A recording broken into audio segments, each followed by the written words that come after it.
પોરબંદરમાં પણ ધૂળેટીની હર્ષોલ્લાસ સાથે ઉજવણી કરવામાં આવી રહી છે, જેમાં કેબિનેટ મંત્રી અર્જુન મોઢવાડિયાએ પણ પોતાના નિવાસસ્થાને કાર્યકરો અને શહેરીજનો સાથે ઉજવણી કરી હતી, જેમાં એકબીજા પર અબીલ ગુલાલની છોડો ઉડાવીને ધૂળેટી રમી એકબીજાને પર્વની શુભેચ્છાઓ પાઠવી હતી।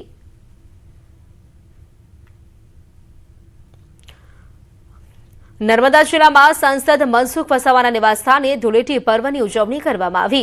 સાંસદે પરિવારજનો અને રાજકીય આગેવાનો સાથે ધૂળેટીની ઉજવણી કરી હતી।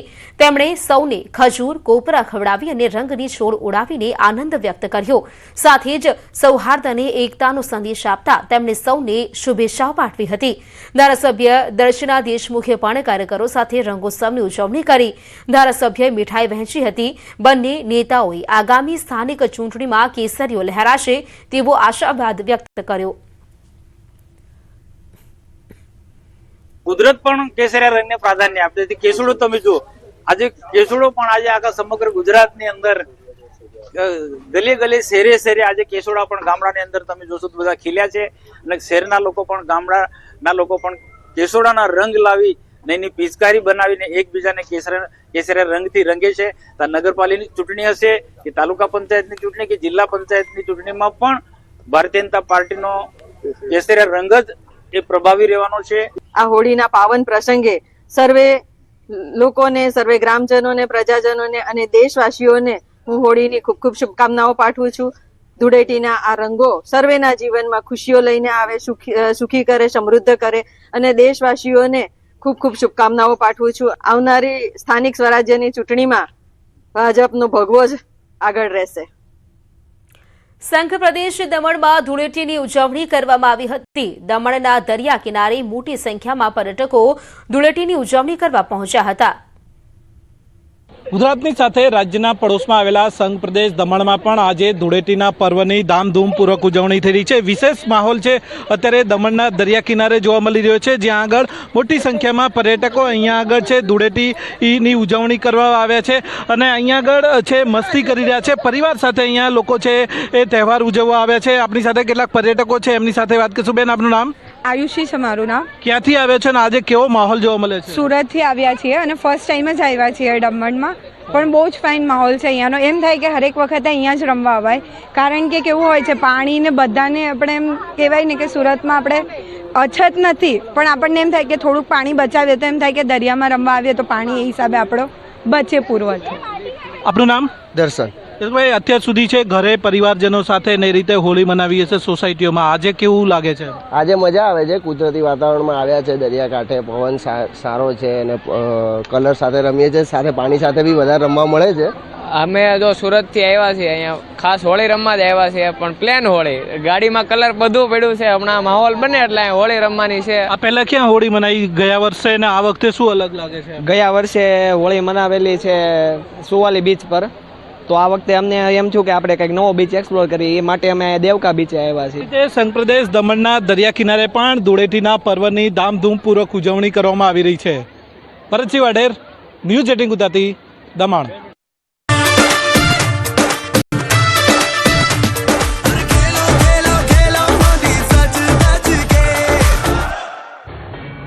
શિયાળાની વિદાય સાથે જ જાણે ગરમી ટોપ ગિયરમાં પડી ગઈ હોય તેવું લાગી રહ્યું છે। અત્યારથી જ કાળઝાળ ગરમીનો અહેસાસ થઈ રહ્યો છે। મોટાભાગના શહેરોમાં તાપમાનનો પારો 35 ડિગ્રીને પાર પહોંચી ગયો છે, ત્યારે હવે તાપના ટોર્ચરમાં તપવા માટે થઈ જજો તૈયાર।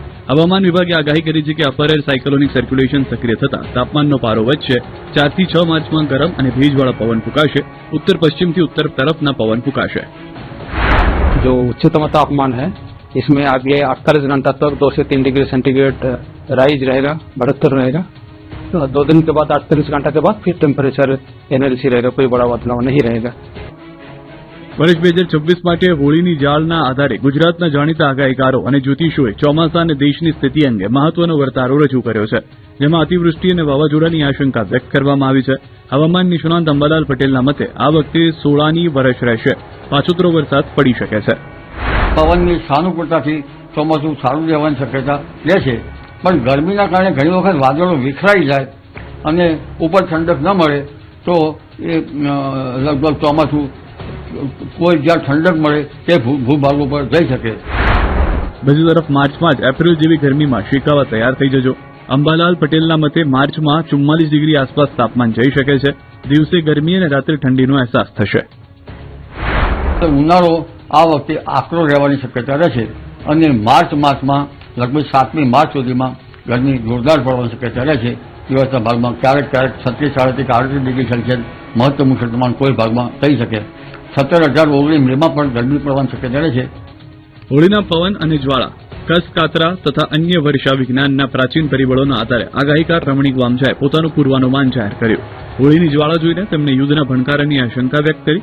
આ ઉપરાંત વાવાઝોડાની સંભાવનાઓ પણ વ્યક્ત કરી. જોકે વરસાદની દ્રષ્ટિએ ખેડૂતો માટે આ વર્ષ ખૂબ સારું રહેવાનું તેમનું અનુમાન છે. તો માર્ચ, એપ્રિલ, મે મહિનામાં વાવાઝોડું આવી શકે અને વેરાવળ, પોરબંદરમાં અતિભારે વરસાદની સંભાવના વ્યક્ત કરી છે.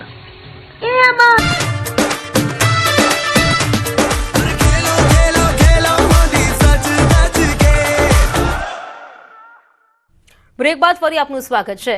આજે સૌ કોઈ રંગી ચંગી ધૂળેટી પર્વની ઉજવણી કરી રહ્યા છે. ત્યારે કેન્દ્રીય મંત્રી નીમુબેન બાંભણિયાએ ભાવનગરમાં પોતાના નિવાસસ્થાને નગરજનો સાથે ધૂળેટી પર્વની ઉજવણી કરી. શહેરના રિંગ રોડ સ્થિત નારાયણ પાર્ક ખાતે સોસાયટીના ભાઈઓ બહેનો અને ભૂલકાઓ સાથે મંત્રીએ ગુલાલની છોડો ઉડાડી પર્વની મજા માણી હતી. મંત્રીએ સૌની સાથે હળી મળીને ભારતીય સંસ્કૃતિના આ અનોખા ઉત્સવને વધાવ્યો હતો. આ પ્રસંગે નીમુબેન બાંભણિયાએ પર્યાવરણ અને સ્વાસ્થ્ય પ્રત્યે જાગૃતિનો સંદેશ આપ્યો.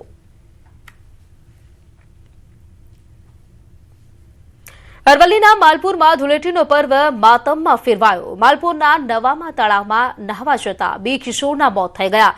ધૂળેટીના પર્વે તળાવમાં નહાવા ગયા હતા આ બંને કિશોર ધોરણ 5 અને 6માં અભ્યાસ કરતા 2 બાળકોના મોત થયા છે. મૂળ નવા જાંબુફળિયા રાયચંદ ડામોર અને જૈમીન ડામોરનું મોત થઈ ગયું છે. આ ઘટનાની જાણ થતાં પોલીસની ટીમ ઘટનાસ્થળે પહોંચી હતી અને ફાયરના જવાનોએ ભારે જહેમત બાદ તેમના મૃતદેહ બહાર કાઢ્યા હતા. બંનેના મૃતદેહો પીએમ માટે માલપુર સીએચસી ખસેડવામાં આવ્યા છે.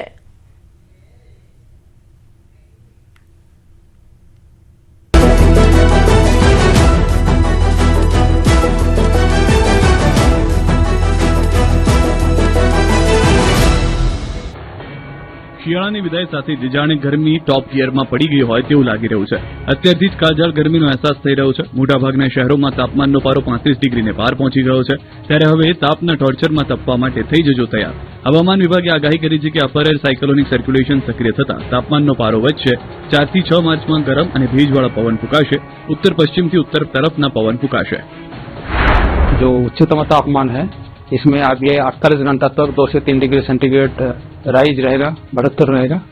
तो 2 दिन के बाद 48 घंटा के बाद फिर टेम्परेचर एनएलसी रहेगा, कोई बड़ा बदलाव नहीं रहेगा. વર્ષ 2026 માટે હોળીની જાળના આધારે